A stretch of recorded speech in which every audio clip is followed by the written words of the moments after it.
Subscribe now and press the bell icon. Never miss an update. پر یہ لفظ لعن آئے، کیا ایسا مسئلہ ہے؟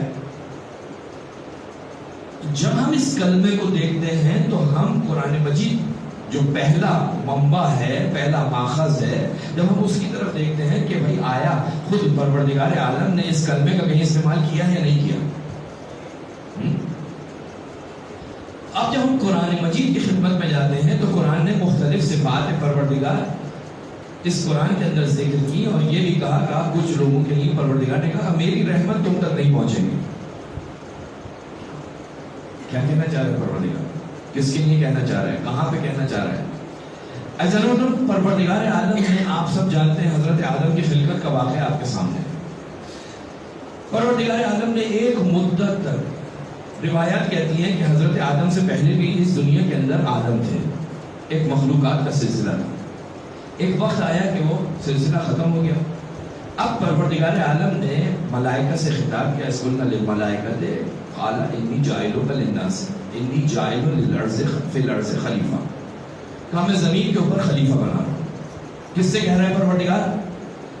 کس کو خبر دے رہا ہے؟ ملائکہ کو۔ ملائکہ کون ہے؟ پروردگار کی عبادت گزار مخلوق۔ پروردگار نے خبر دی کہ میں زمین کے اوپر اپنا خلیفہ بنا رہا ہوں، یعنی اب میرا اس وقت زمین کے اوپر کوئی خلیفہ نہیں ہے، زمین پر میرا کوئی جانشین نہیں ہے، لہٰذا اب میں زمین کے اوپر اپنا خلیفہ بنانے جا رہا ہوں۔ آپ اور میں اس آیت کو پڑھتے بھی ہیں، اور وہ منظر بھی آپ کے میرے ذہن کے اندر آ جاتا ہے کہ جناب پروردگار عالم نے آدم کو زمین پر خلیفہ مقرر کر دیا۔ آپ جانتے ہیں کہ اس اعلان میں اور مقرر کرنے میں کتنا فاصلہ ہے؟ یعنی اللہ نے ملائکہ کو آ کر خبر دی کہ میں زمین کے اوپر خلیفہ بنا رہا ہوں، اس خبر دینے کے 7,000 سال کے بعد، 7,000 سال کے بعد پروردگار عالم نے جناب آدم کو خلیفہ بنایا۔ کتنے ہزار؟ 7,000۔ روایت معصوم فرماتے ہیں کہ 7,000 سال کے بعد، اب یہ 7,000 سال پہلے ملائکہ کے سامنے پروردگار عالم نے خبر رکھی تھی کہ میں زمین کے اوپر خلیفہ بنا رہا ہوں،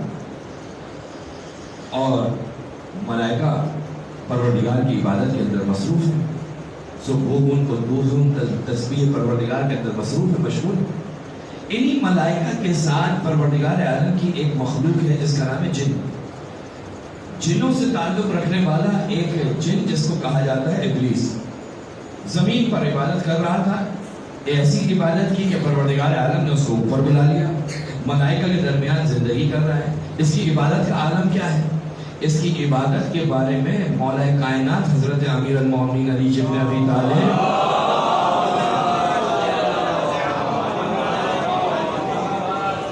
فرماتے ہیں کہ ابلیس نے پروردگار عالم کی عبادت کی۔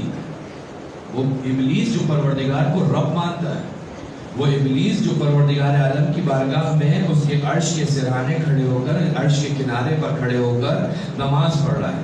مولا فرماتے ہیں کہ 2 رکعت نماز پڑھی، اس 2 رکعت نماز کے اندر کتنا وقت لگا؟ اس 2 رکعت نماز میں کتنا وقت لگا؟ جب ہم 2 رکعت نماز پڑھتے ہیں تو 4 منٹ، 5 منٹ، 10 منٹ، 20 منٹ، اگر اس سے زیادہ کوئی 2 رکعت نماز پڑھے تو پھر پیچھے والے اگر کوئی مولانا صاحب مثال کے طور پر فجر کی نماز کو 20 منٹ کے اندر پڑھیں گے تو اگلے دن ان کے پیچھے فجر میں کوئی پڑھنے والا نہیں ہوگا۔ 20 منٹ 2 رکعت نماز، 20 منٹ 20 منٹ بہت ہو گئے۔ مولا فرماتے ہیں کہ اس ابلیس نے 2 رکعت نماز پڑھی پروردگار کی، 2 رکعت نماز کی صورت میں عبادت پروردگار کی ہے، جس کو 6,000 سال مکمل ہونے میں، 6,000 سال میں اس نے 2 رکعت نماز پروردگار کی بارگاہ میں ادا کی۔ اب اندازہ لگائیے کہ اس کا سجدہ کتنے ہزار سال پر تھا، اس کا قیام کتنے ہزار سال پر تھا۔ 2 رکعت ہے نا، 6 رکعت کو تقسیم کیجئے، قیام کی حالت میں، رکوع کی حالت میں، سجدے کی حالت میں اس نے 6,000 سال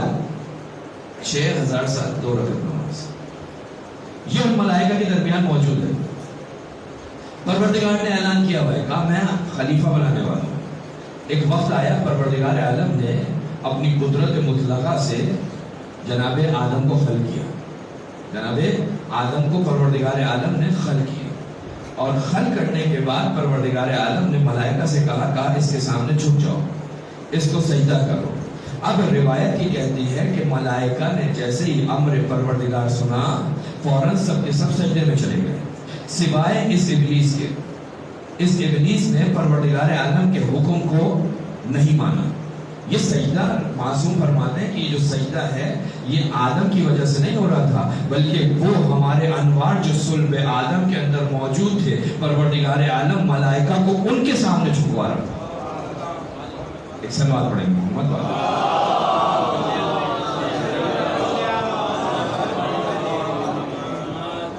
سب کے سب جھک گئے, ابلیس نہیں جھکا.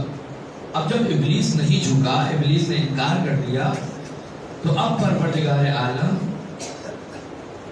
کیوں انکار کرتا ہے؟ پروردگار عالم اس سے کیا کہتا ہے؟ قرآن مجید میں مختلف مقامات پر پروردگار عالم نے اس واقعے کو نقل کیا. پروردگار عالم نے ایک چیز جو اس انکار کے بعد ابلیس سے کہی وہ کیا تھی؟ علیک لعنتی, تیرے اوپر میری لعنت. اس سے زیادہ واضح لفظ نہیں ہو سکتا.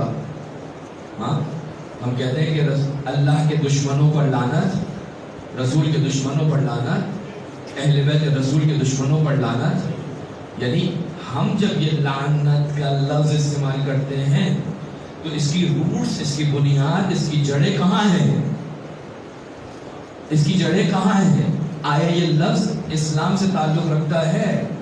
عزیزان محترم, پروردگار عالم اس وقت شیطان سے, ابلیس سے خطاب کرتا ہے علیک لعنتی, تیرے اوپر میری لعنت ہو, تیرے اوپر میری لعنت ہو. کیا مطلب؟ یعنی آج کے بعد قیامت تک لعنت. کب تک؟ قیامت تک. کیا ہوگا کہ آج سے قیامت تک تیرے اوپر میری رحمت کے دروازے بند. پروردگار عالم لعنت کر رہا ہے. کیوں کر رہا ہے؟ پروردگار عالم نے ابلیس پر لعنت کیوں کی؟ عزیزان محترم, واقعہ آپ کے سامنے ہے, قرآن موجود ہے. پروردگار نے کہا تھا میں خلیفہ بنا رہا ہوں اور یہ میرا خلیفہ ہے, اس کے سامنے جھک جاؤ. ابلیس نے انکار کیا, حکم خدا کو نہیں مانا, حکم خدا کو نہیں مانا, سجدہ نہیں کیا.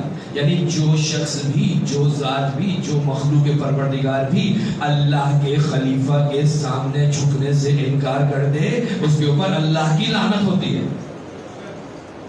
اس کے اوپر اللہ کی لعنت ہوتی ہے. ابلیس نے کیا کیا؟ اللہ کا خلیفہ, خلیفۃ اللہ ہے نا. آدم کون ہے؟ خلیفۃ اللہ. اگر خلیفۃ اللہ کے سامنے تم نہیں جھکو گے, اس کا احترام نہیں کرو گے, تو تمہارے اوپر میری لعنت. اللہ لعنت کر رہا ہے. کیا ہو گیا اس کو؟ کہتا ہے میں نہیں جھکوں گا. میں دوسرا کام جو اس نے کیا, کہا کہ کیسے؟ یہ